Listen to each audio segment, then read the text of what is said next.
I am Ferdinand Marcos, and I am the President of the Republic of the Philippines. I stand today on behalf of 110 million Filipinos. Hi everyone! Hello Universe, it's me again. Shout out sa mga kababayan natin. Of course, Marcos Loyalist Supporters Filipino and OFW. Naku po, eto, mayroon tayong upload videos, updates sa inyong lahat. Kilala nyo naman to si Atong Ang ano. Ano bang issue sa kanya? Issue sa mga 30 na mga sabongerong nawawala. At yun naman ay panahon ni dating Pangulong Duterte administration. So ngayon, dahil lumabas yung kanyang yung whistleblower na si Patidungan, ang tinuturo, ayan po si Atong ang mastermind. Ngayon, siyempre, alam mo naman to si Mr. Ang, todo tanggi, mga bes. So, ang ginawa niya, nag-file siya ng kaso laban doon sa whistleblower niya na dati niyang tauhan. Sabi po dito mga kababayan ng Manila Times, the Manila Times, ayan, the Manila Times, Manila, Philippines, the Department of Justice has dismissed the criminal complaint filed by Isabong Gobernador Charlo Atong Ang against his former farm manager Julie Dondon Patidungan and associate Alan Brown Bantilis for lack of evidence. Ayan mga bes, dinismiss yung final niyang kaso laban doon po kay Dondon Patidungan because of walang sapat na ebidensya, lack of evidence. Di pahiya ngayon si Atong Ang. Pero sa tingin ko, mas malakas ang ebidensya nung tauhan niya laban sa kanya. Kasi nga, siya po ang tinuturo na mastermind sa pagkitil sa buhay ng mga isabong. Sabongero nga, sabi nga ni Patidungan, yung mga bangkay ay tinatapon sa Taal. So dahil diyan mga kababayan, sa Taal ang mga mga katawan nila doon tinatapon, doon binabaon. Naalala ko tuloy yung yung diyan sa Davao sa Laod sa Quarry. Diyan tinatapon yung mga patay, sabi ni Mr. Las Cañas. Mga bes, siguro kung naambo sila ni Congressman De Lima nung panahon na yon, baka doon din tinapon kasi utos ni Mayor. Di ba? So dahil dito mga kababayan, ito po ang good news. Sabi niya, the judge dismissed robbery grave threats filed by Atong and against Atong Ang against Patidungan. Naku po, medyo delikado si Atong Ang mga kababayan. Sa mga nababasa ko, ang dami kong nababasa, malakas po ang ebidensya laban sa kanya. As in, ba yung dalawang kapatid din ni Patidungan, siya rin po ang tinuro. Siyempre, kasama rin po ito si Greta, mga kababayan.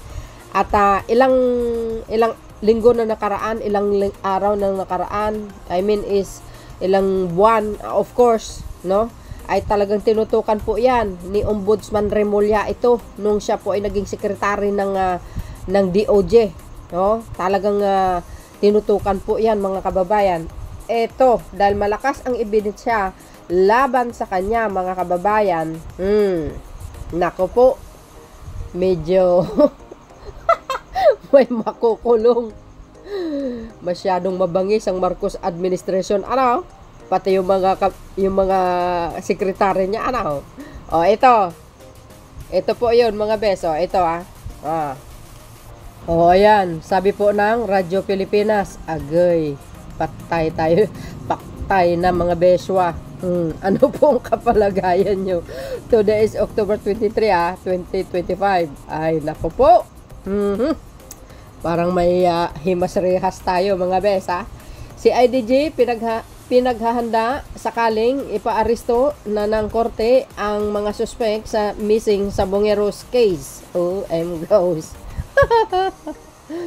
Ipinag-utos ni Philippine National Police, which is ang PNP Acting Chief Police Lieutenant General Jose Milencio Nartates Jr. sa Criminal Investigation and Detection Group which is ang CIDG na maghanda agay-agay. Ito ay sa sandaling maglabas ng warrant of arrest ang korte laban sa mga sangkot sa kaso ng nawawalang sabongero. Agay, nako, mga kababayan, ano po ang kapalagayan nyo? I think si Ombudsman Remulla, sa nakikita ko in my own thinking lamang mga kababayan, sa nakikita ko, mayroon po talaga siyang malakas na ebidensya laban dito kay Atong Ang. Although nakikita natin na yung whistleblower niya na nagsalita, pero mas mayroon talaga na mas matibay na ebidensya. Kaya itong paghahanda ng CIDG para hulihin si Atong Ang, palagay ko iyan na yun mga beswa. Nako po, patay na ngayon. Kasama kaya ito si Greta. Pero mga kababayan, ayon po doon sa isa sa mga nabasa ko, ito pala si Greta, kaya rin pala na alam nyo na. Nako po, mga bes. Kaya, abangan po natin anytime from now, they will arrest this man. Nako po! Yan pinaghahandaan na. If maglabas na po ng warrant of arrest ang korte laban dito kay Atong Ang at saka yung mga iba. Hindi po uobra ang mga pera nyo. Yan ang napapala nyo. Remember, mga kababayan, mayroon akong video, alam nyo po yan, napanood nyo. Nung nagtumakbo sa pagkapangulo, ang Pangulong Marcos Jr., nagbigay ito, mga kababayan, ng malaking milyon-milyon. Ika nga nag-alok para tulong or sa kampanya ni Pangulong Marcos Jr. Pero anong ginawa ng Pangulo? Tinanggihan niya. At alam rin po natin kung bakit tinanggihan ng Pangulo. 'Di ba? Siyempre, ang kapalit niyan is to protect the Mr. Ang business. Yun lang yun. Kung sila po ay nakalusot sa panahon ni Digong, pues, lagi kong sinasabi, ibahin nyo po ang Marcos administration. Malalagay kayo talaga sa alanganin. Sinasabi ko sa inyo walang malaking tao dito. Walang maliit na tao. Kumbaga, very fair ang batas. Sa Marcos administration, kahit sino ka pa, siguradong giba ka. Totoo yun. Di ba? Anong kapalagayan nyo? Anong komento nyo mga bes? Abangan po natin may maghihimas rehas na. Ito yung karugtong ng binasa natin. Ito ay sa sandaling maglabas ng warrant of arrest ang korte laban sa mga sangkot sa mga nawawalang sabongero. Ginawa ng acting PNP chief ang pahayag kasunod ng anunsyo ng Department of Justice, which is ang DOJ, na isumite na nila ang mga reklamong murder at kidnapping with serious illegal detention laban sa ilang individual ang sangkot dito. Bukod sa CIDG, pinaghahanda rin ni Nartates ang mga lokal na pulisya sa posibleng pagpapatupad ng waran. Magugunita ang inanunsyo ng PNP nitong Setyembre sa kanilang mga naisumite ang mga karagdagang ebidensya sa nilulutong reklamo laban sa ilang individual, kabilang na ang negosyante si Charlie Atong Ang. Giit ni Nartates, handa sila sundin ng anumang ipagutos ng korte. Kaya't umaapil na siya na kahinahunan sa publiko at hayaang gumulong ang proseso legal. Yan mga bes. Agoy. Ito yung mga nagko-comment mga kababayan. Tutukan at magkaroon ng hustisya ang mga sabongeros victim hatulan ng mga kriminal. Yes. Alam niyo mga bes, tao din ng mga yan Sana po sa akin lamang, kung sila po ay nagkasala man lang, dapat ikulong nyo na lang sila. Hatulan na lang sila ng korte. Nang habang buhay ng pagkukulong or anuman. 'Di ba? Ayon sa sentensya sa kanila. Hindi yung parang aso naman Brutal yung pagpatay nyo sa kanila.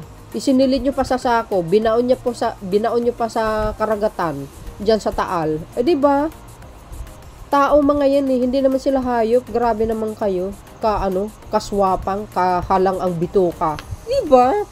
Oh.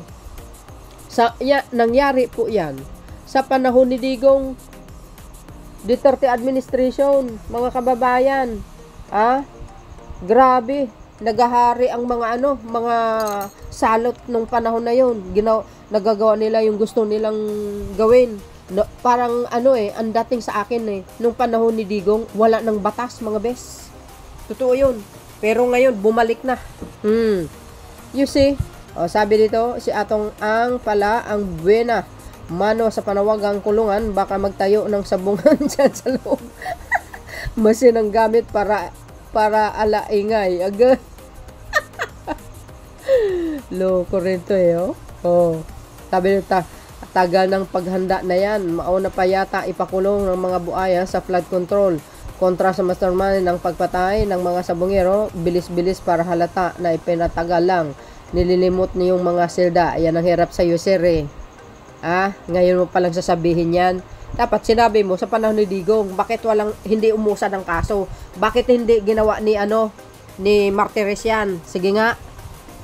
Itong mga tao nito, itong mga minsan ng utak lumilipad, nawawala sa katinuan. Di ba? Hindi naman basta-basta kaagad na ipakulong mo yung isang tao. Dapat alam nyo, sa panahon ni Pangulong Marcos Jr., lagi may proseso po yan. Maghintay po kayo. Diba? Ayan na nga umuusan na yung kaso. Matagal nang natulog yung kaso na yan kaya. Ano bang ginawa ni Digong? Ano ginawa ng ombudsman? Or sino man? NBI, CIDG nung panahon niya. Bakit hindi sila gumalaw? Bakit hindi iniimbestiga yan? Bakit ngayon lang? Inimbestiga niyan sa panahon ni PBBM. Yan ang hirap sa inyo Maghintay kayo. Mayroon tayong due process na tinatawag. Batas ang pinairal dito. Hindi yung parang pag ayaw mo sa isang tao, patay ka agad. Wag. Matatapalan kaya ang hustisya ngayon. Yan ang alam mo. Gunggong. Anong palagay mo sa Marcos administration? Nakulong na nga si Digong at saka si Kibuloy. Sasabihin mo pang ganyan. 'Di ba? Minsan nawawalang yung matinong pag-iisip nawawala. Dahil sa kabubuhan Kung tagal-tagal ang proseso, hay nako, kung gusto niyo kayo na lang ng 'di ba? So yun mga kababayan, ano po ang kapalagayan niyo? So yan po ang aking pinaka-latest updates. At sa inyong watching, see you again on my next upload. Abangan po natin ang pagka-aresto kay Atong Ang Agoy. Bye bye bye and babus. God bless Philippines.